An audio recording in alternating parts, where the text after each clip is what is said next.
नमस्कार, मैं हरि। आप देख रहे हैं डिजिटल न्यूज झारखंड। आज जानते हैं झारखंड के प्रमुख खबरों के बारे में। इससे पहले इस छोटी सी निवेदन की वीडियो को एक लाइक अवश्य कर दें। आपका लाइक करना ही हमारा मेहनत का फल होता है। तो चलिए शुरू करते हैं आज की पहली और बड़ी खबर से। झारखंड के अधिकारी अब जोहार के साथ करेंगे विवाद। आपको बता दूं कि झारखंड प्रशासनिक सेवा संघ की वार्षिक आम सभा में शिरकत करते हुए मुख्यमंत्री हेमंत सोरेन ने राज्य के सभी पदाधिकारियों से जोहार के साथ विवादन करने की अपील की है। उन्होंने कहा कि ऐसा करने से आप सभी पदाधिकारियों को लोगों से जुड़ने में मदद मिलेगी। साथ ही उन्होंने लोगों को सरकार की विभिन्न योजनाओं से जोड़ने की भी बात कही है। कहा है कि अधिक से अधिक लोगों को सरकारी योजनाओं से जोड़ने में आपकी सहभागिता बहुत जरूरी है। दरअसल आपको बता दूं कि रांची कॉलेज परिसर स्थित आर्यभट्ट सभागार में आयोजित आम सभा में शिरकत करते हुए मुख्यमंत्री श्री हेमंत सोरेन ने कहा कि जब तक प्रशासनिक व्यवस्था मजबूत नहीं होती है तब तक कोई राज्य आगे नहीं बढ़ सकता। किसी भी राज्य को आगे बढ़ने में तथा गांव-गांव शहर में लोगों को योजनाओं से जोड़ने में राज्य सेवा कर्मियों की महत्वपूर्ण भूमिका होती है। उन्होंने कहा कि आप सभी अपना कार्य करें, आपकी मांगों पर सरकार काम कर रही है।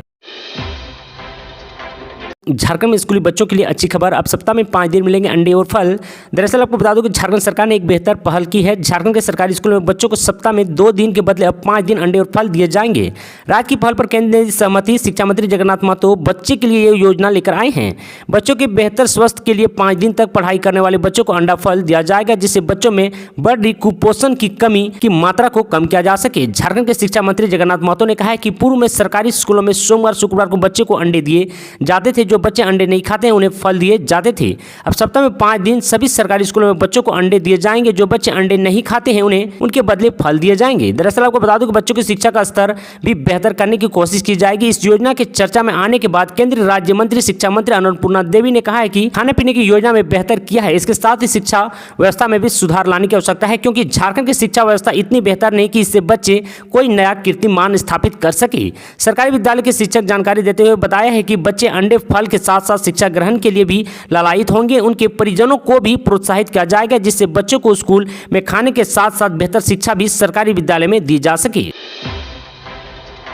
आखिरकार रिम्स से विदा हुआ पंकज मिश्रा। नशा मुक्त केंद्र में होगा इलाज। आपको बता दूं कि साहिबगंज में हुए 1000 करोड़ रुपए के अवैध खनन मामले में मुख्य आरोपी पंकज मिश्रा को आखिरकार रिम्स से विदाई दी गई। सोमवार दोपहर के केंद्रीय रिजर्व पुलिस बल की मदद से पंकज मिश्रा को सीआईपी ले जाया गया। सीआईपी के निर्देश डॉक्टर वासुदेव दास ने बताया कि फिलहाल पंकज मिश्रा का इलाज इमरजेंसी में शुरू किया गया है। प्रारंभिक जाँच के बाद ये बताया जा सकेगा कि उसका इलाज नशा मुक्ति केंद्र में किया जाना चाहिए या नहीं। शादी के डॉक्टरों के मुताबिक पंकज मिश्रा को ट्वीन नामक ड्रग लेने की आदत है। रिम्स में मेडिकल टीम का मानना है कि उन्होंने अपने स्तर से प्रयास किया लेकिन सुधार नहीं हुआ। पंकज मिश्रा का इलाज नशा मुक्त केंद्र में किया जाना चाहिए। गौरतलब है कि अवैध खनन मामले में 19 जुलाई को गिरफ्तार किए गए पंकज मिश्रा को पेट में दर्द की शिकायत पर 30 जुलाई को रिम्स में भर्ती कराया गया था। उसे पैंक्रियाटिस की दिक्कत थी। 30 नवंबर को ही रिम्स में मेडिकल टीम ने पंकज मिश्रा को डिस्चार्ज कर दिया था, लेकिन वो अस्पताल से वापस जेल जाने के तैयार नहीं था। 30 नवंबर को एक सब इंस्पेक्टर, 8 कांस्टेबल, 2 हवलदार की टीम पंकज मिश्रा को सीआईपी ले जाने के लिए आई थी, लेकिन उसने जाने से इनकार कर दिया। ईडी ने अपनी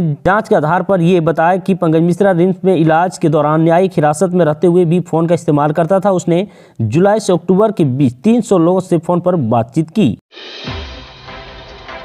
जेएसएससी जेआईआईओ सीई 2022 झारखंड औद्योगिक प्रशिक्षण पदाधिकारी प्रतियोगिता परीक्षा 2022 आवेदन की लास्ट डेट बढ़ गई है। आपको बता दें कि झारखंड कर्मचारी चयन आयोग जेएसएससी ने औद्योगिक प्रशिक्षण पदाधिकारी प्रतियोगिता परीक्षा 2022 जेआईआईओ सीई 2022 के लिए ऑनलाइन आवेदन की लास्ट डेट बढ़ा दी है। जेआईआईओ सीई भर्ती परीक्षा में भाग लेने की इच्छुक अभ्यर्थी जेएसएससी की ऑफिशियल वेबसाइट jssc.nic.in पर जाकर ऑनलाइन आवेदन कर सकते हैं। इससे पहले ऑनलाइन आवेदन की लास्ट डेट 2 दिसंबर 2022 तक बढ़ाई थी, जिससे अब बढ़ाकर 19 दिसंबर 2022 कर दिया गया है। वहीं ऑनलाइन शुल्क जमा कराने की लास्ट डेट 21 दिसंबर कर दी है। आपको बता दूं कि जेएसएससी की ओर से जारी नोटिफिकेशन के अनुसार इस प्रतियोगिता परीक्षा के लिए 18 अक्टूबर 2022 से 17 नवंबर 2022 तक आवेदन आमंत्रित किए गए थे।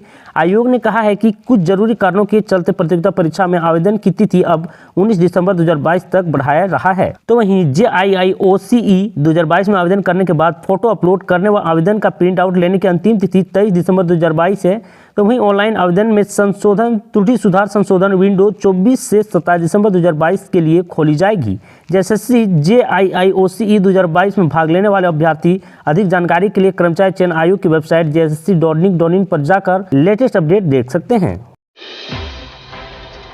राशन डीलर का लाइसेंस रद्द करने की मांग 3 से 4 महीने से हो रही थी समस्या। आपको बता दूं, राशन न मिलने से परेशान ग्रामीणों ने जमकर हंगामा किया और डीलर का लाइसेंस रद्द करने की मांग की है। मामला गढ़वा की मंझियाओं के करमडी पंचायत में जोगीवीर गांव की है। दुकानदार मुबारक अंसारी लगभग 3 महीने से गांव वालों को ठीक से राशन नहीं दे रहे थे। ग्रामीणों का आरोप है कि इन्होंने राशन का घोटाला किया है और उसे बेच दिया है। सोमवार को लाभुक दुकान पहुंचे और राशन की मांग की। राशन दुकानदार ने 2-3 दिनों के बाद आने को कहा, जिसके बाद ग्रामीणों ने जमकर हंगामा किया। बता दें कि लाभुक ने बताया कि दुकानदार मुबारक अंसारी अगस्त से लेकर नवंबर तक का 4 माह का राशन घोटाला कर दिया है, जबकि हम सभी लाभुकों को विश्वास में लेकर राशन कार्ड के ऊपर राशन की मात्रा चढ़ाकर ठेपा लगवा लिया है। इसके बाद बोलता है कि अभी राशन उठाव नहीं किए गए हैं, 4 दिनों के बाद आना, राशन का उठाव करेंगे तो दे देंगे। पिछले 4 महीने से राशन को लेकर बहाना बना रहा है, जो कि निरंतर जारी है। कहा कि हम लोगों को किनार करते हुए दुकानदार के द्वारा समूह के सदस्यों को रात्रि में राशन दिया गया है। इतना ही नहीं, धमकी देते हुए कहता है कि जिसको जहां जाना है जाओ, मेरा कोई भी कुछ नहीं कर पाएगा, प्रधानमंत्री भी नहीं, मैं सरकारी आदमी हूं, अगर राशन कार्ड पर रगड़ दूं तो तुम सबका राशन कार्ड भी समाप्त हो जाएगा।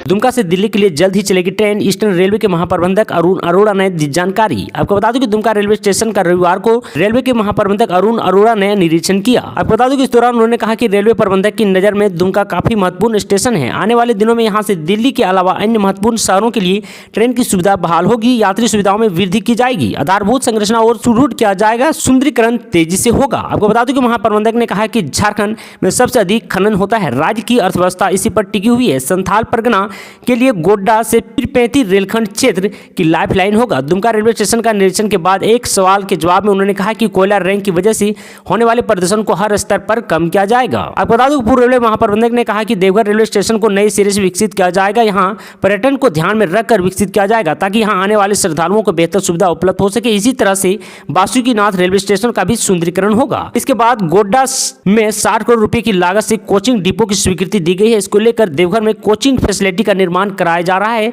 इसके बाद जसीडीह और मधुपुर बाईपास का काम चल रहा है। इस मौके पर ऐसे ही झारखंड की तमाम बड़ी खबरों को जानने के लिए चैनल को सब्सक्राइब अवश्य कर लें ताकि झारखंड की हर छोटी बड़ी खबर आप तक पहुंचा सकें। आज के लिए इतना ही। जय हिंद, जय भारत, धन्यवाद।